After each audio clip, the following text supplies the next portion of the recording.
Ah, que bom estar aqui com vocês nesse bate-papo, né, sobre jornalismo policial. Eu tenho lido muito sobre os processos de criação, os processos de criatividade, sabe?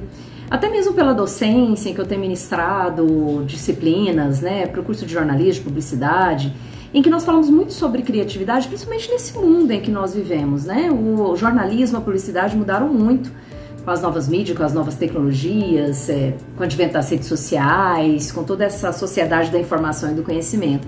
E eu tenho lido muito sobre isso.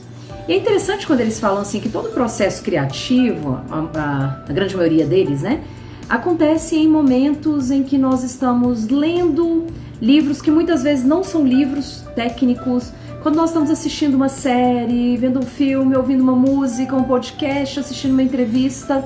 E eu li um livro muito legal e o autor falava o seguinte: a hora que eu tenho momentos de criatividade, na hora que eu estou passando roupas. Aí você deve pensar, nossa, como assim? Ele falou que é o momento em que ele está ali, naquele, passando ali no nada, é que ele começa a ter ideias muito legais. Isso tem acontecido muito comigo, eu sempre deixo minha filha na escola pela manhã e faço uma caminhada, então eu faço meia hora de caminhada todos os dias. Então naquele momento em que eu estou fazendo a caminhada, eu estou ouvindo um podcast, seja de publicidade, seja de jornalismo, seja algum livro, de algum filme, de alguma série, alguma coisa assim. Ou também quando eu estou ouvindo música ali, eu estou sempre tendo ideias. Então é muito legal isso.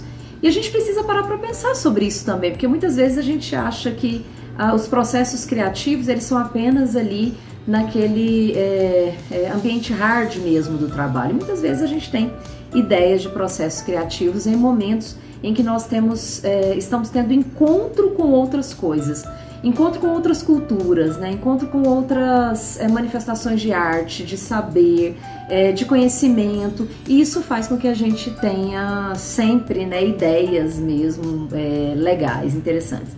E quando eu estava buscando assim, vários conteúdos para o nosso curso de jornalismo policial, que é uma área que eu adoro, já ministrei esse curso em uma faculdade presencial em que eu era professora, aqui em Anápolis, Goiás. Tivemos uma semana de curso de jornalismo policial e foi uma experiência muito legal, porque o jornalismo policial ele mescla um pouco o jornalismo investigativo, em que eu sou especialista, né? Fiz uma especialização em jornalismo investigativo, um pouco do jornalismo de dados, tal, mas principalmente o jornalismo policial, ele faz com que o repórter ele tenha aquele senso aguçado de apuração, mas ao mesmo tempo ele tem que ter muita responsabilidade, ele tem que ter muita ética, muito compromisso. Uma vez eu entrevistava um advogado e ele me falava, Letícia, o jornalismo ele pode tanto acusar, né, uma pessoa que é inocente, quanto defender uma pessoa que é acusada, ou seja, quando não há uma apuração correta, ele pode fazer o inverso, ele pode condenar de forma injustamente ou absolver de forma injustamente também. E aí nesses meus estudos, nessas minhas leituras que eu falei para vocês, nesses meus processos criativos, eu busquei uns textos e encontrei os textos de Nelson Rodrigues. Todo mundo conhece o grande dramaturgo Nelson Rodrigues, né? Nelson Rodrigues, então, aos 15 anos, ele já frequentava a redação de jornal, que inclusive era o jornal fundado pelo pai dele, que se chamava Amanhã. E aí o texto trazia o seguinte: o jovem repórter, mesmo em início de carreira, começou na seção mais concorrida dos jornais da época, que era o policial. Foi ali que Nelson adquiriu o seu potencial literário, já que para ele não havia grande diferença entre jornalismo e literatura. E eu fui lendo todo esse texto aqui, falando no jornalismo das décadas de 20 e 30, né? Era um jornalismo completamente diferente do que nós temos hoje. Porque, por exemplo, assim, não tinha toda aquela questão da objetividade, da apuração, da realidade dos fatos. Então, o jornalismo, ele se confundia muito com a literatura. Inclusive, quando eu fiz minha dissertação de mestrado sobre Raquel de Queiroz, uma grande escritora, veio da literatura, autora de O 15, eu trabalhei muito com isso, as crônicas jornalísticas e como os jornalistas da época eram os escritores. A gente pode falar de Machado de Assis, que foi um grande jornalista, né, que teve à frente ali de grandes de veículos ali. E é interessante essa questão, né, das décadas de 20, 30 e 40. Então, achei muito legal porque tinha umas histórias aqui de como que eles trabalhavam todo aquele suspense, toda aquela dramaticidade. E quando não se tinha muitas matérias assim policiais para eles fazerem todas essas narrações, E falou-se aqui sobre os títulos também, os títulos sempre muito chamativos, muito publicitários, muito literários, né? Eles inventavam histórias. Agora, interessante assim, naquela época da década de 20, na década de 30, tudo bem inventar as histórias, né? Porque ninguém ia descobrir hoje, imagina, a gente inventa uma história, as pessoas, mas onde que é isso? Onde que aconteceu? A internet, ela nos impede de fazer isso, mas naquela época, na década de 20, na década de 30, eles criavam personagens, inventavam histórias e tudo mais. E outra coisa que eu achei interessante era que eles falaram que o exagero e o drama, né, eles utilizavam muito disso. Então, o bom jornal policial era aquele que tinha aquela pitada de drama, aquela pitada de suspense e tudo mais. Aí tem até um trecho aqui, ó, caso não havia ainda o compromisso com a objetividade, repórteres escreviam baseados não apenas nos fatos, mas também na imaginação. Então é aonde ali se confundia, né, o jornalismo com a literatura. E eu achei um vídeo muito legal do próprio Nelson Rodrigues falando um pouquinho sobre isso, sobre esses momentos ali que ele vivenciava na redação e naquela época, e eu queria compartilhar aqui com vocês.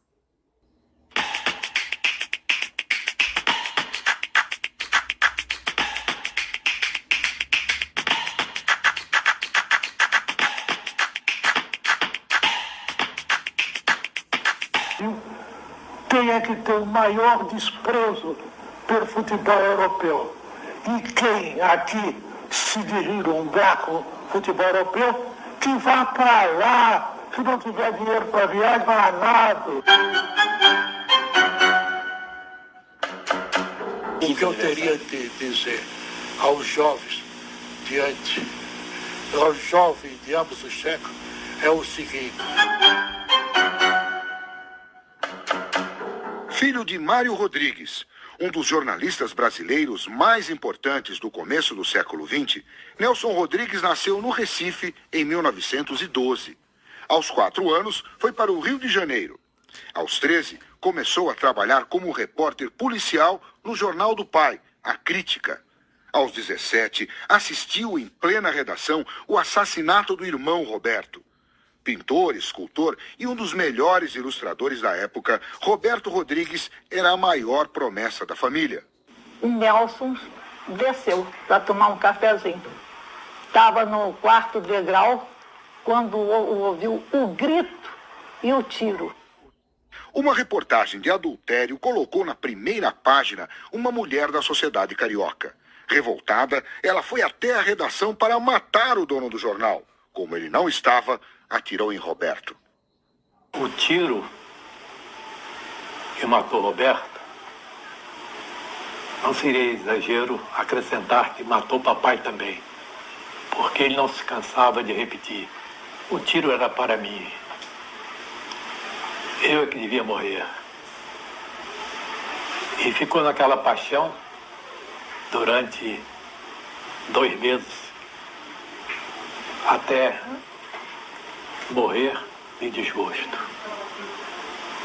e com sentimento de culpa.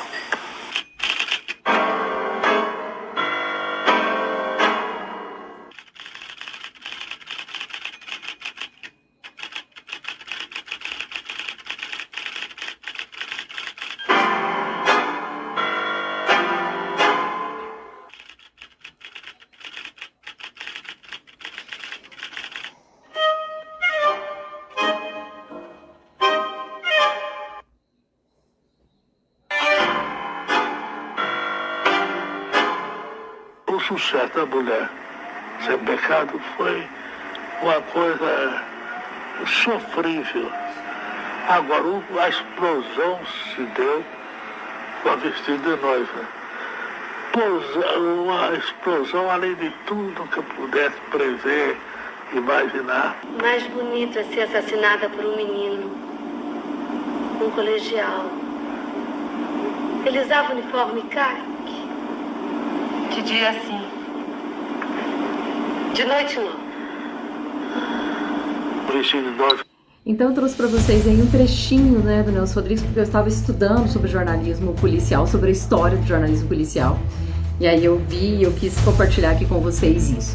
Mas o interessante é como que ele trouxe isso para as peças dele, como que ele trouxe essa prática dele profissional do jornalismo policial para as peças de teatro, para as crônicas. Então eu queria fazer essa relação com vocês. Gravei esse vídeo só para a gente conversar um pouquinho de jornalismo policial. Vou gravar outros vídeos, tá? E eu tenho certeza que o nosso mini curso vai ser ótimo e a gente vai compartilhar muito conhecimento. É um tema maravilhoso e eu sei que vocês também vão gostar muito.